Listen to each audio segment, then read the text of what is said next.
Okay, looks like we are live. Hello, everyone. Welcome to this episode of the Data Binge Podcast. I'm your host, Derek Russell. If this is your first time tuning in to the Data Binge Podcast, this is a library of discussions focused on the human relationship with technology. We talk a lot about technology. We talk a lot about people. Today, we're talking about both. Introducing you to Edson Crevecoeur, Chief Data Officer at 601 Analytics. Hello, Edson. How are you today? Hey, Derek, how's it going?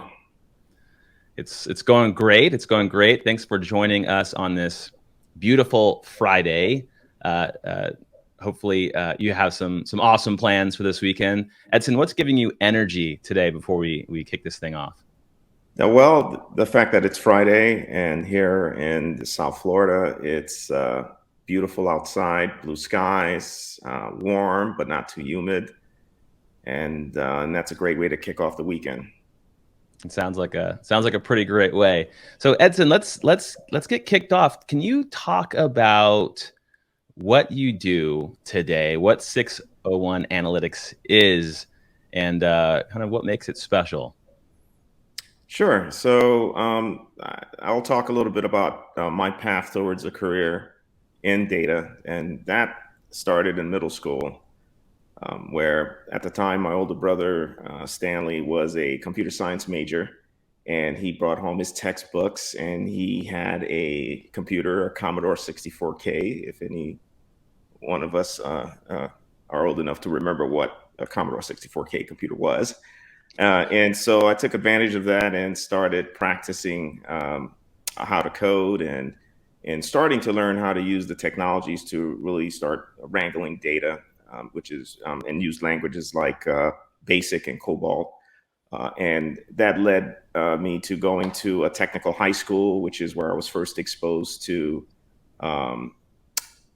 business applications like Lotus 123, and was used to manage financial data, and also exposed me to database management systems like DBase3 and SQL programming. And eventually I went on to college, but in college I really didn't focus on learning more technology. I focused on I majored in business and in undergrad, and then healthcare in grad school. But it was during my thesis, when I was starting to do the research, that I realized that there was a huge gap, and that gap was there was no mechanisms or tools or methods available of mining data out of systems to then correlate and analyze it to then produce some results. So that's when I started to experiment with different technologies, and I realized that I'm really developing a niche here that really doesn't exist in the industry. So fast forward, I'm working for United Health Group. I built the team, actually their first data management department, and created a platform that mined claims for erroneous payments. And basically, the first time we rolled out that tool, we were able to identify $250 million. And so had a lot of success there. And then I moved on to consulting and did that for a while, still focused on the same niche, but more in the higher education space. And then opportunities opened up in media. And while at media, an opportunity opened up to join the Miami Heat to lead their data strategy. And so it was awesome. I thought it would be a great opportunity to be able to go to basketball games and attend concerts at the arena. And so I took that opportunity. And over the last 6 years, we've been building a really awesome team of highly skilled individuals who worked on an equally awesome and amazing, great data management platform that really helped us to propel the Miami Heat to become a leader in the space. And so we also realized that there's a huge demand for what the Miami Heat has accomplished. And it really pointed to a very compelling business opportunity. So we productized our capabilities. We launched a startup, 601 Analytics. And now I spend most of my time on business development activities, leading client implementations, and working with the team to develop new product features. So, Edson, the last thing I think about when I think about Miami is data. So just wanted to put that out there. But you completely changed my story for how I view Miami. So now I'm going to think about data and real time analytics and all these different things. You kind of high leveled the need for data platforms, and with this case study from the healthcare platform with kind of erroneous claims, etc. When we're talking about media and entertainment, we're talking about sports fans, we're talking about arenas, venues. Uh, what need does a platform like this fulfill in that type of space that the team has discovered is just very high value to some of these organizations? Well, that's a great question. And so, if you think about the sports and entertainment industry, it's right now in a period of transition, and it's really transitioning from a seasonal, event-centric focused business model to now a customer-focused lifestyle-oriented and service model. So, like if you look at the newer arenas and stadiums that are being built, there are more so large complexes focused on leisure and entertainment and provide options like parks, shops, restaurants and bars, even nightclubs and movie theaters, designed to be open 365 days a year. So in addition to the games and concerts. So there's ample opportunity here, I think, to really apply, um, you know, what data can do for these businesses, right? We're talking about helping them transition through these huge paradigm shifts. So, like, if you think about it, in the past with sports teams, they really only knew about customers who were season ticket members or high net worth individuals and the corporations that paid for sponsorships, and really had no insights into who the single game customers were. But now there's the possibility through digital mediums to interact with every single customer through mobile platforms or social platforms. And there are so many of them that are coming up and are becoming more popular. So there, I think the critical opportunity is to figure out a way to basically incorporate the strategy on how to leverage data to drive the business. In the new business models that they are trying to develop today. And I'm just thinking about some of the things you said, and when you think about a space, the American Airlines space, the arena you guys have there, and the clubs, the restaurants, the retail, the food, you have all these kind of experiences. And I was really interested in this conversation because there's a lot of spaces that have that, and a lot of these spaces have been declining over the last 18 months or so. And then when you think about digital transformation, and I saw this Forbes article, I'll put it in the chat here, and they talked about how the pandemic fueled digital transformation in the sports world. And there was a bunch of different ways. You see the NFL and MLB allowing fans to buy these cardboard cutouts for like $150, and now you can kind of immersively be in the stadium. And you have the NBA partnered with Microsoft to do the together mode and inside the stadium, so you could kind of feel like you're there virtually. AWS created real-time analytics with the NFL to actually see the athlete catching the ball, and you see these beautiful analytics kind of surround this athlete. Do you think that data is becoming more important to organizations because of the fact that we went through this drastic change with having to be in front of people in real space? Well, absolutely, because you know the data is essentially the component by which we can exchange, or we can have dialogue these days, right? Because everyone's on a digital platform, is looking for information to make decisions on their mobile phones, and they're trying to figure out, okay, like what options do I want to exercise when I want to entertain myself, or or have an experience.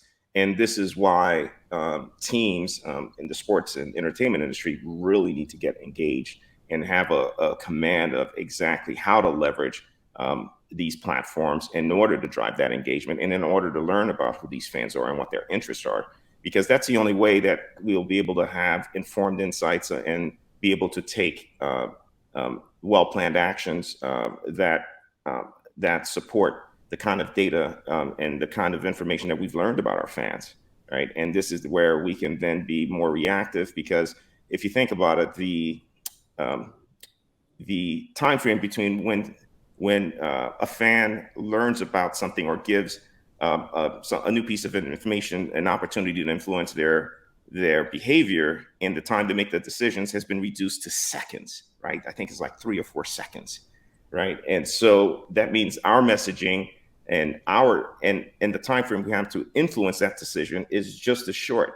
And so we really have to have really good strategies in place. We really have to have a really good messaging strategies to provide the contextualized message that we want that specific fan to react to in order to gain their attention, influence them to have their experience with us. One of the things, and I love how you said, you kind of made that correlation with data and language and communication. And you're a data person. The only data person in Miami. you're a data person. There's plenty of people here who do this. Yeah. and they're all on our team. That's good. Touche.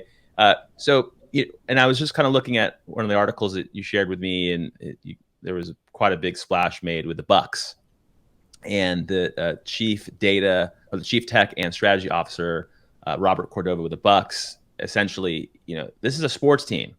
This is the last thing you would hear from someone coming from a sports team, you would think, but he made a comment around how they wanted as an organization to be a data-driven organization.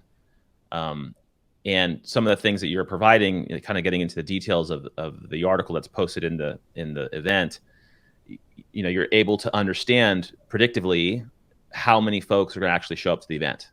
And that may not sound very amazing, but with that information, you can then start to do things with augmenting staff, start to augment retail, what type of retail, how much food, what will you be providing? What is the experience going to be like based upon that specific use case? Can you get into some other kind of just basic use cases that you just think are really powerful, that you guys have explored and think that is just a fascinating way to use data? Yeah, I think we do, and I think we should start with the use case with attendance, right?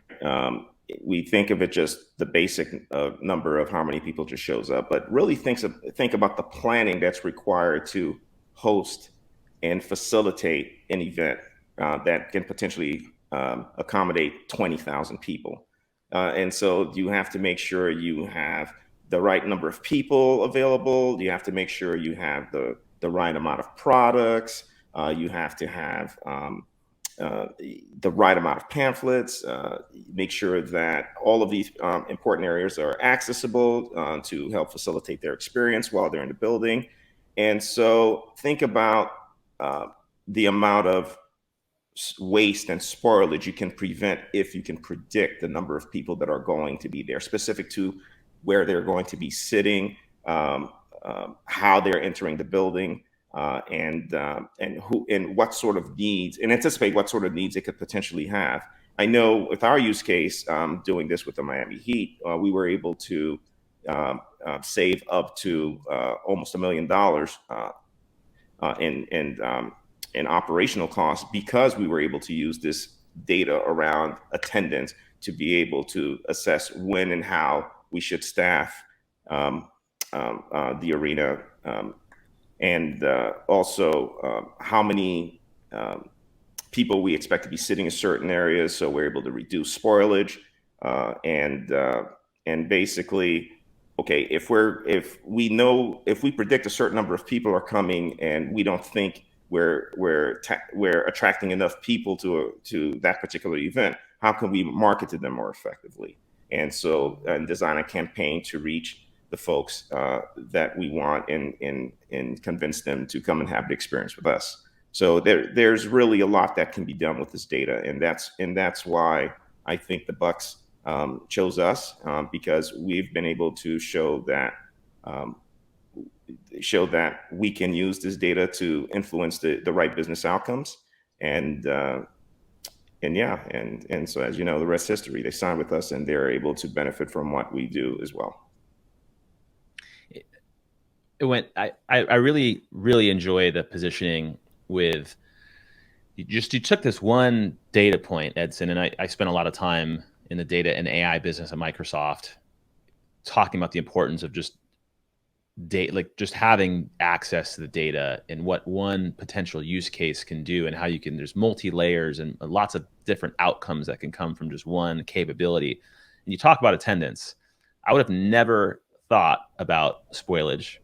I would have never thought about how, if the building is a lead building, a leader in energy efficient design, if there's sustainability goals, like all these things play into being able to, whether it's sports fan engagement or whether it's just customer engagement or whether it's just people using product or people using assets or interacting with infrastructure, you're really, it sounds like you're really just focused on the ability to create a better environment for how humans interact with the natural world. It seems like that's such a great story, and not just in the sports world, but in every organization, in every space that desires for humans to be there and be eating and using the restroom and facilitating conversations and enjoying themselves. So I was really glued to that statement there that you made there. So yeah, and again, we talked about what's happening with the industry, right? We're becoming more customer focused and lifestyle oriented, and in order to determine how to customize the experience to groups of customers who have similar interests, and are looking for similar experiences, is you have to have the data, and it's the data that's going to inform your strategy and in the consumption of your resources. And overall, that's good for the brand, and that's good for business. I was listening to the CNBC podcast. It's called The Exchange. It's like my favorite podcast. It's it's like 48 minutes a day. Everything you want to know about stocks, business, the global calamities around currency, all that fun stuff that us dads probably love to listen to in the evenings. And it was a special segment on sports card collecting. I know this doesn't have a lot to do with data, but I'll land the plane here in a moment. And how these young kids are making all this money with collecting these sports cards. And the pandemic fueled kind of this industry that was already growing. I think over the last 20 years, it's like beat the S&P, I think was the data point in terms of why folks should be investing in these cards. And then it started getting into the next world of cards. And it was like this digital athlete cards. And I can't remember, I think it was the NBA. They're just small shots of these cards. And that is all data. There's all data points. I can't imagine, the AI capabilities with analyzing the different moves and gifts of the players and being able to extract the value of that artifact and how much people want it based up, and all the other things that you can kind of bring into that entire experience. There's a lot of fascinating things, I think, ahead in the world. What gets you excited about some of the things that you guys are doing? What wakes you up in the morning and just really gets you going? Wow, so many things, right? And I think the first thing is the dog barking and wanting to jump in the bed, but that's not the point, right? Um, I'd say that what excites me about data is that we're still in the nascent stages. We haven't even begun to see what the impact of what having all this data is going to do to our society, right? Again, going back to the digital revolution, where folks are now being informed at a pace and at a scale that's unprecedented. We have no idea how it's going to impact us in the next 10 or 20 years, let alone how it's going to impact our industry. However, I think we need to really take steps to understand and be prepared for it. Meaning that if you think about what our strategies are around managing data in an organization, where are different organizations in their stages? And I think there's still a lot of organizations that are, viewing data as like a side project. It's something that's very technical, as opposed to viewing data as something that needs to be infused with the way they do business, that they need to become a data company themselves in order to then be able to lead the industry or the service that they provide to the market. And so it's exciting to me that to see how the data and data management and the data scaling is how it's evolving in our industry, and at the pace that it's evolving. I just think it's amazing, and we won't know what that impact will be until much later, and I probably won't be around. But I think the proliferation of data is really a major turning point in human history. Just like when the printing press was invented, and industrialization, and the invention of the microchip. In you went here, not me, Edson, because we're getting deep and I'm loving it. So let's get into the value of data. And when you're talking about, we don't understand the ramification of what this can do for us or how it'll challenge us. I think about the hardest thing every single day. The hardest thing that I take on is to not be influenced by my phone. It is like, it's not being a good husband, check. Being a good father, check. All those things, got it. Just if I can just stop letting the phone and the signals, get to me, and because that started. So I think, but inside of that, there's so much responsibility, and there's so much viability for things that are good for the world. I think what latched on to me is the sustainability use case you talked about. We're working a lot with businesses and organizations on how to do more, how to empower the world to do better things in terms of what's good for the planet, what's good for us as human beings. But when we talk about, you said there's a tie-in between the data and then there's the business, and that's the juice of the conversation. Like, that is so incredibly important. And I read this Forbes article. I'll put the link to all these different things in the event space. How to build an enduring and successful data culture within your organization. So like these cultures of data, and there's three kind of things.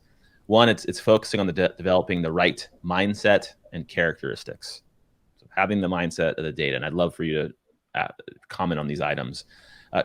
Creating a center of excellence. Having training programs and folks who are proficient in kind of these processes within the organization, and then choosing the right solutions to power the right initiatives. Not every business unit needs the same solution, and kind of taking inventory of what all those things are and making some decisions. When it comes to data culture, what resonates with you, and what do you think is lacking, do you think, in most organizations? So let's start with the deficits, right? And I think it's the traditional view of data through the lens of IT, or being a scientific or a very separate function apart from the rest of the business operation is what creates that deficit, right? I think that organizations, while a lot of them are talking about a data strategy, but they're not implementing it at the right level to truly have the impact that it needs to have in the organization. And the other part too, and this applies to us as the data professionals, is that we are too focused on improving the result of the data, as opposed to improving the data process itself, because data has a very short shelf life, right? If it's not delivered in the right time, in the right place to the right person, it means nothing, right? So that's the area that I think that we need to focus on. So strategy should be aligned on how do you get the right message to the right audience via the right message at the right time, and also setting the expectation, setting the goal that this capability needs to exist in every business unit, in every operation that exists within an organization. And I think that paradigm shift hasn't happened yet. I think um, there are many organizations that are doing it well, and they're really trucking towards reaching the highest point of their data maturity. But there are other organizations that are still talking about it, but still allowing the old business paradigms to compartmentalize what data is and where it can be applied or impact the business. And I mean, the clearest way for me to understand, if someone were to say, "Hey, who has the most data maturity?" I would, first thing I have to do is just look at my phone, and just who's impacting. Look at my email. Look at what's going on in my everyday. We know, off the top of my head, Facebook, has an interesting perspective on that. Like companies from Nike, you go buy from Nike. The way that your cart is assembled and recommendations and sales and all these different things all come together. You can kind of feel these leading businesses tend to have a really great perspective on their data. So and I kind of want to get into like the advisory and the guidance that you would give, and I'm constantly running into this issue, and I work with lots of data scientists, and folks are constantly talking about data, and there's lots going on. But if we've kind of discussed what the high level, these are the things you have to have, these are the mindsets you need, getting the right data, the right message, the right people, the right time. But what do you do just to start creating that engine of culture, that engine of process, that engine of mindset? Like if you arrived at one of these organizations, Edson, coming from a career of doing this, what do you do first? That's an excellent question, and that sort of varies depending on the type of organization and the type of service they're in, right? But generally, I would say it's really four main points. And the first main point is you have to get executive buy-in on a data strategy. Because if the leaders of your organization can't see the value of using data, it will be extremely difficult, if not impossible, to drive adoption with the rest of the organization. Second is, so assuming you have some level of support from the executive ranks, you have to go out in the organization and identify and partner with the data stewards, because every organization has them. They have subject matter experts. They are the gatekeepers of the business knowledge that everyone else in the organization relies on, right? And then you need to seek out, partner with them, understand their problems, understand their pain points, and figure out how to make their lives easier, because they can very quickly tell you which data points really provide the best insights into the performance of the business and where to find them.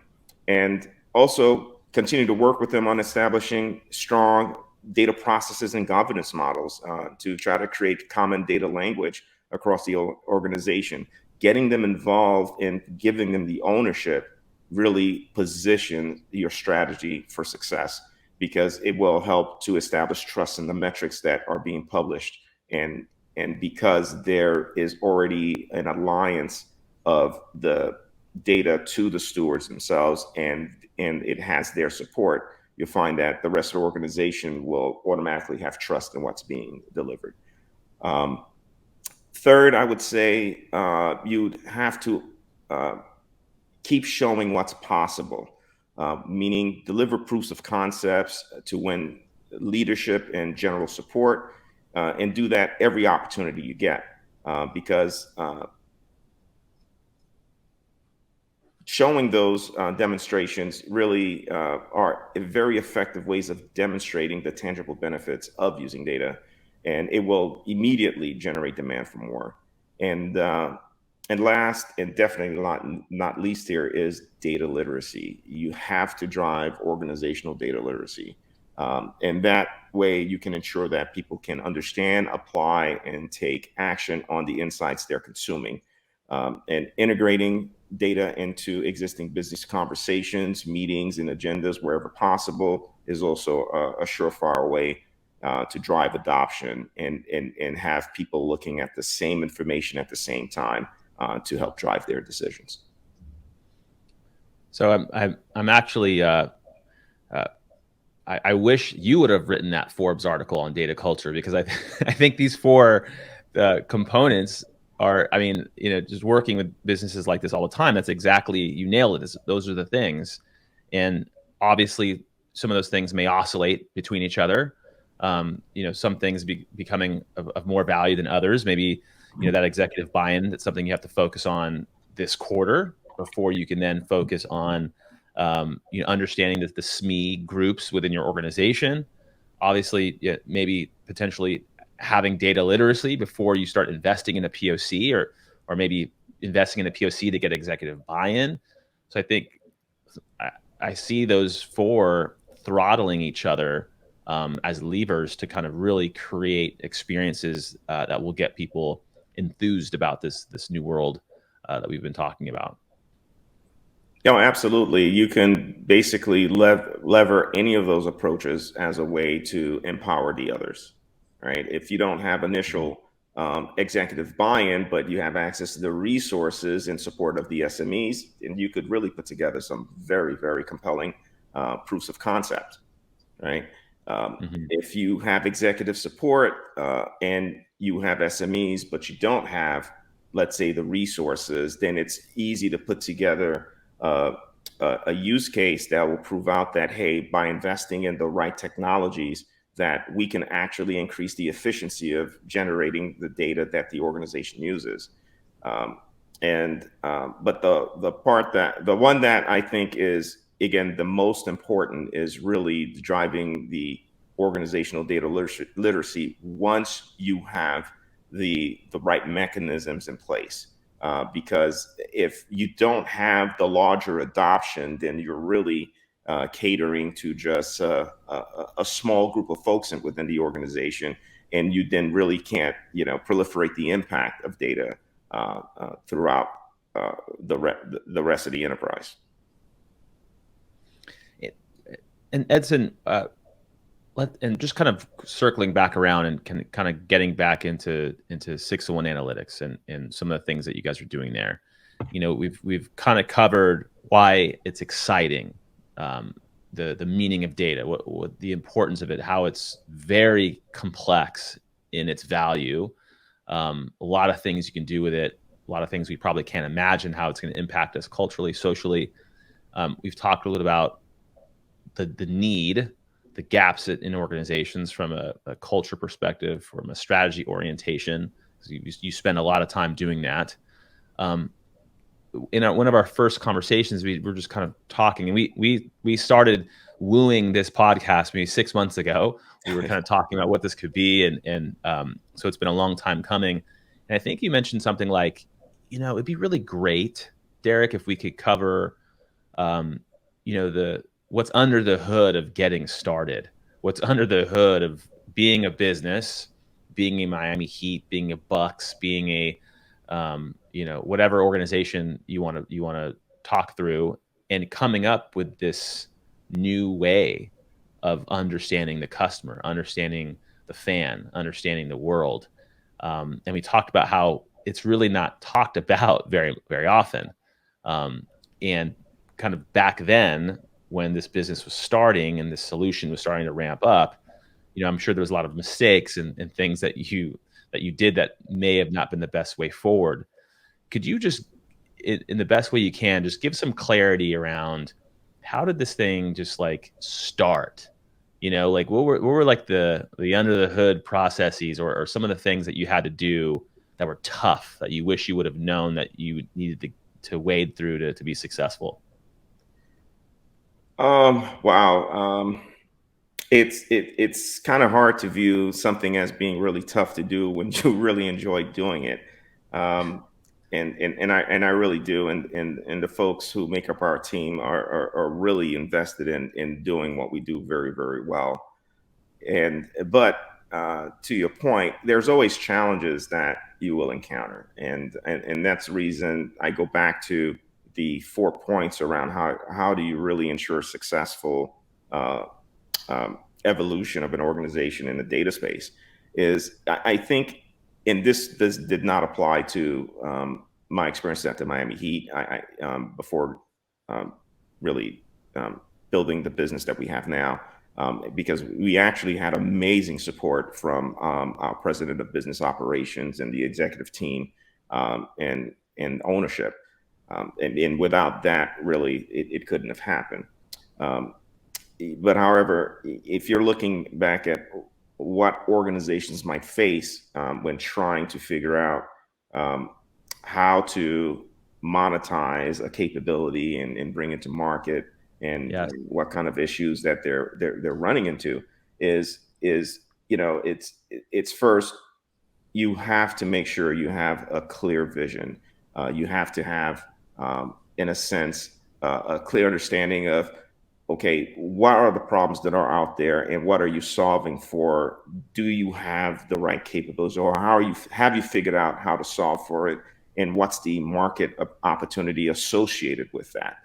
Um, and and really invest in making sure that you develop the skill sets, develop your product or service, and make sure that uh, develop it from the mindset that if I were an outside customer, would I want to do business with you? Would I want to buy your services? Would I want to buy your product? And that will inform really whether or not you're producing something that will be worthwhile, and that other businesses, or the market will see value in.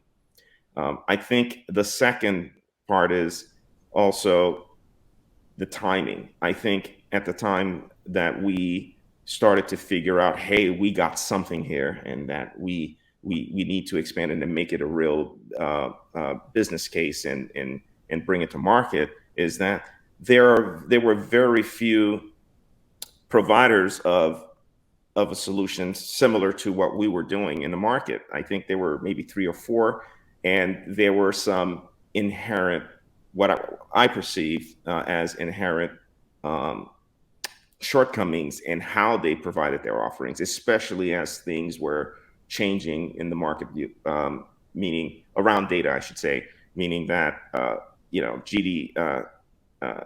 GDPR and CCPA became a very big deal in terms of how do you manage and secure and protect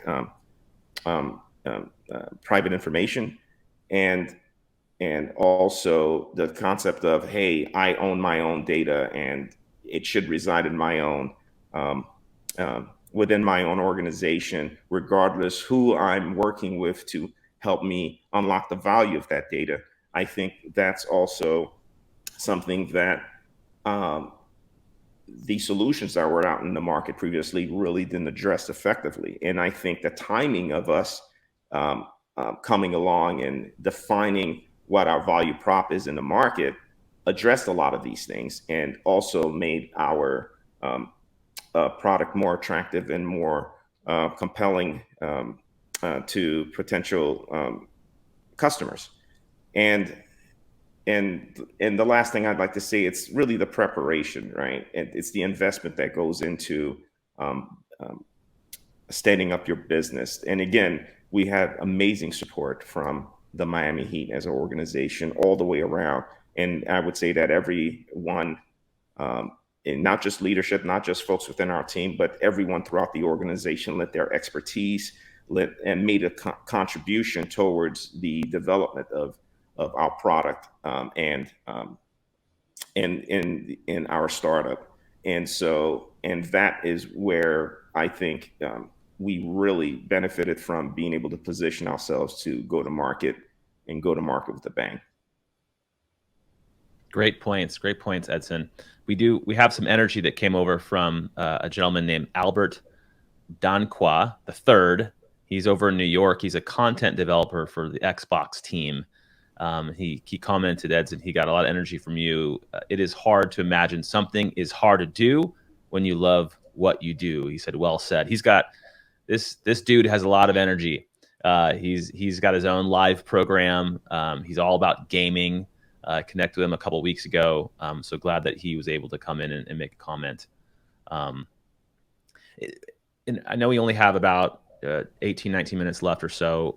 Edson, just kind of going through your points, and you continuously kind of hover around the fact that you just had this amazing support team, executive support team, business, you have the data acumen, you sucked up all the data talent in Miami, in Florida, and it kind of.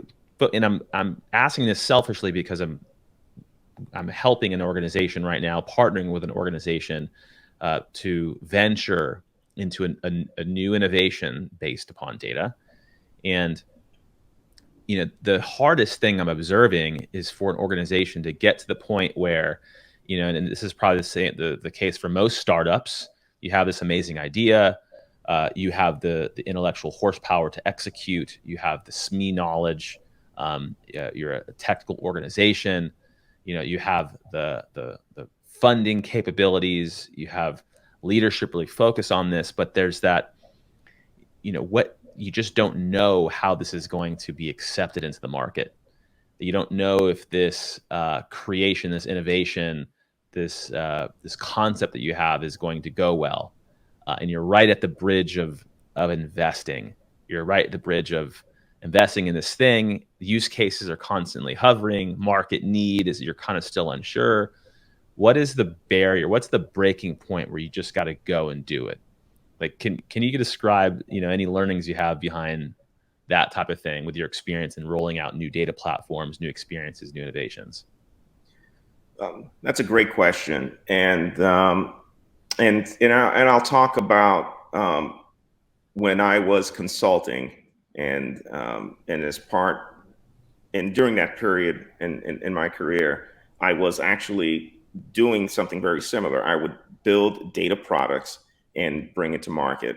And what I realized is that, especially when you're introducing a new product and that really provides no reference point or history of prior success or anything of that nature, is sometimes you got to give it out for free. Find potential customers who you think would benefit the most from your product, and ask them, hey, why don't you try it out, and become that marquee partner, and help us refine our product and make it better. And as part of that process, well, you get to use our product and get its benefits for free. And for us, it's the similar model we have now. 601 Analytics works with its customer zero, the Miami Heat, to do constant R&D. Every time we think there's an opportunity to create a new feature or introduce a new value, we provide it to the Miami Heat first. They help us vet it out, and they help us to determine areas we need to improve. But in the meantime, the Miami Heat and the FTX Arena get the benefits of what that feature generates. So you're exposing this innovative property, this innovative solution to the market, to a marquee customer, for the purpose of getting data, getting signaling, working together on making this better. So you're able to fail fast, you're able to fail forward, but you're doing that with a strategic partner who's probably also giving you a lot of confidence as well, because now you have multiple organizations, cross-organizational innovation really is kind of how you're approaching that. No, absolutely, because part of scaling a business is being able to anticipate the shifts in the market, or what the demand in the market will look like, or what the needs of the market are. And there's no better way to get that signaling than from an actual customer with an actual need.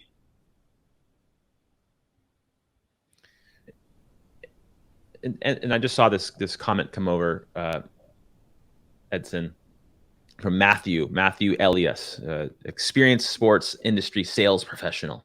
Hey, I can't Matthew. do the rest. So you guys know each other. Yes, we do.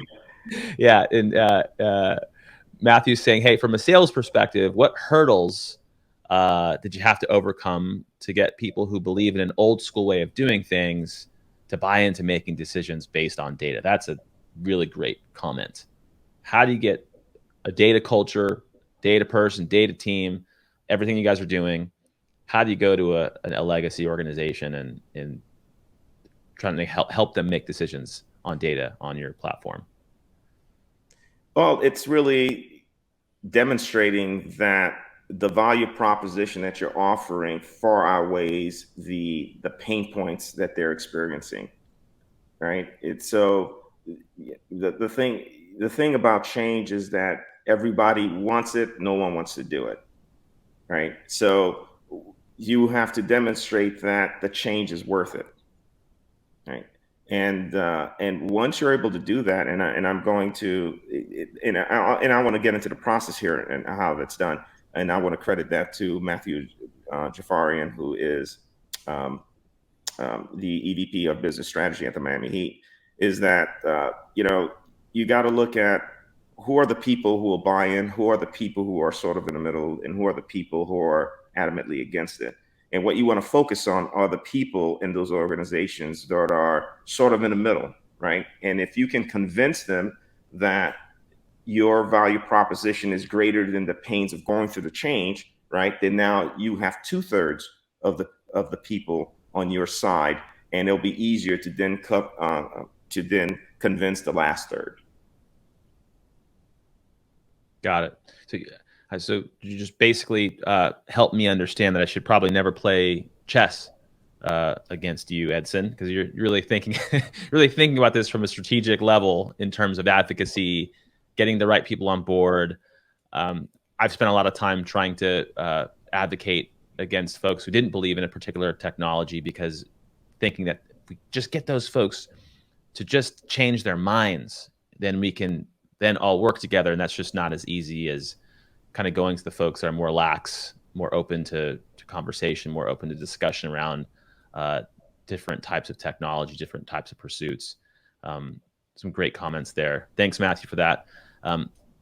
Just a couple minutes left. So I want to spend the rest of the time, Edson. I know we talked, and one of the biggest reasons that I was pulled to you and your story is the fact that it's very simple. You just don't see very many Black professionals in the data world. You don't see very many in the technology world. You don't see hardly at all in the leadership world. And I think a lot of folks are trying to change that. I think there's a lot of things in place. Diversity and inclusion is on a lot of people's mind, and not focusing on the fact that it's just the best thing to do. Also considering the fact that it is the smartest thing to do from a competitive business perspective. I truly believe that. I think diversity in data sets, diversity in users and customers who are using your solutions, diversity in market, and diversity in folks who are actually building the code and designing the algorithms and the analytics to actually extract that information are all very important. But I'd love to give some time to you to talk about, the diversity and inclusion aspect. Why it's important that we bring in more folks that look like you and me, women, different folks from different geographies, age, sexual orientation. Why is it important to focus on these types of folks? Well, I'd like to start with first just to give you a few metrics around the makeup of 601 Analytics itself, right? Mm-hmm. So right now, 80% of our team are foreign language speakers, and 25% speak 3 or more languages. And we're representing around 10 countries and 9 languages. 75% of our data engineering team are women. 40% of leadership roles are held by women. And really, what that's proven out for us is that our diversity actually gives us a competitive advantage, both in being able to find talent where others aren't looking, and two, being able to engage a global market. And so, if you're in the business of doing business around the world, or the potential to do business around the world, you have to be able to connect with the people from those regions, and you have to be able to communicate and form the relationships, and that's what I believe diversity is all about. And for us, we really encourage the diversity and the inclusion by promoting that. For instance, hey, we don't have a requirement in a lot of instances where someone has to be, let's say, very proficient in English. That's not what we need. What we need is very talented people to be able to communicate in the most comfortable way, and create the best product or result possible. And that's worked extremely well for us. And so if there's any advice that I could offer others in the tech space, is investing in the diversity of your team really allows folks to be who they are in the work environment, and it will bring out the best in them. It will bring out their most creative side, because they're being their most authentic self. Authenticity, authentic self. Edson, where does that ethos come from? Is that something that is just the makeup of an MBA organization? A sports team, like you're talking about performance culture.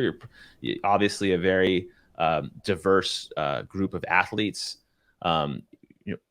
Is this family orientation coming from you? Like, where is that ethos coming from, do you think? So I have to credit the foundations of this ethos to Pat Riley, who is the president of basketball operations at the Miami Heat, and he is the initiator of the culture, and it's been taken up, and it's been continuously driven by our chief marketing officer at the Miami Heat, Michael McCullough. And so it was easy for us at 601 Analytics to piece together the right foundations around culture and inclusion and diversity, because we really had a great organization to model after. Pat Riley. Okay, we'll have to put his information there in the show notes of the episode. And Miles, he snuck in a question here. Miles, guest services at Miami Heat, he asks, how do you present complicated findings to management? What's the easiest way to do that? Complicated findings. I guess you would have to define what complicated means, but generally technical, heavily technical. Makes sense. All right. So and I have to be very transparent here. That's something, because I've been so technical for most of my career, that you're the technical person in Miami. Yeah. Honestly, I've really had to work at, and really what you want to present is the impact and result, not necessarily the technical details of the process. You could at a high level said, hey, this is a process, and this is what's happening, and this is how it does it. But really the focus should be around, these are the results you can expect. This is the sort of impact that it will have. This is the sort of value that it generates, and people will understand. And then they'll be able to, in a sense, move from that starting point and get deeper into the more intricate explanations that may require more time and more understanding, and it works. Thanks for that, Miles. Edson, so last question, and it'd be great to hear a little bit more about how to get in touch with you. I know you've done a number of speaking engagements in the tech, media, entertainment world. That's kind of how I came to find you. You have just a litany of knowledge around how to build data infused organizations. Before we get there, to one of the last questions I ask all my guests.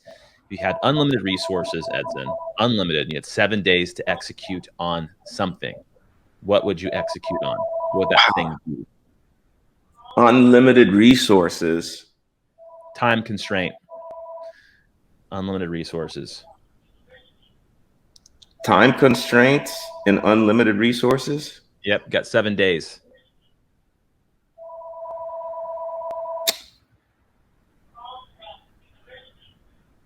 Okay, so, and it could be on anything.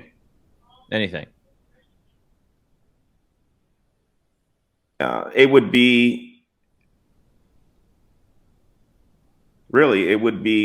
how to invest in the team and in the community, starting with that. What are the things that we could do that could have the most impact on the team to help them with their personal and professional growth, and also to extend our impact into the community?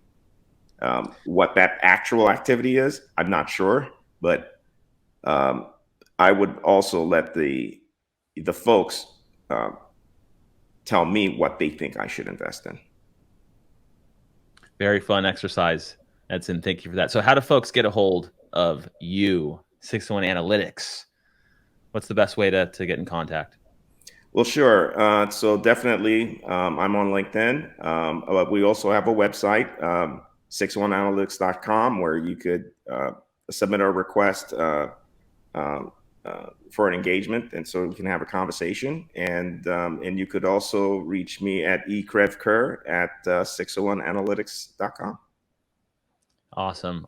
Well, hey, thanks everyone for joining in live. Reginald snuck one last one.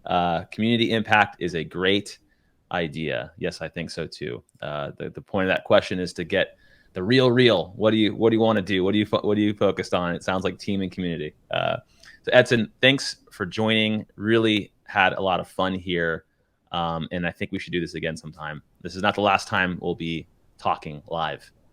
No, thanks, Eric. Pleasure being here. All right. Thanks, everyone. The episode will be available on Spotify, all your favorite places to stream. You can find out more at the www.databinge.com, or you can follow me on LinkedIn or the podcast page. But thanks a lot. Have a great Friday. Thank you, Edson. All right. Bye-bye. You have a great weekend as well. Thanks, everyone.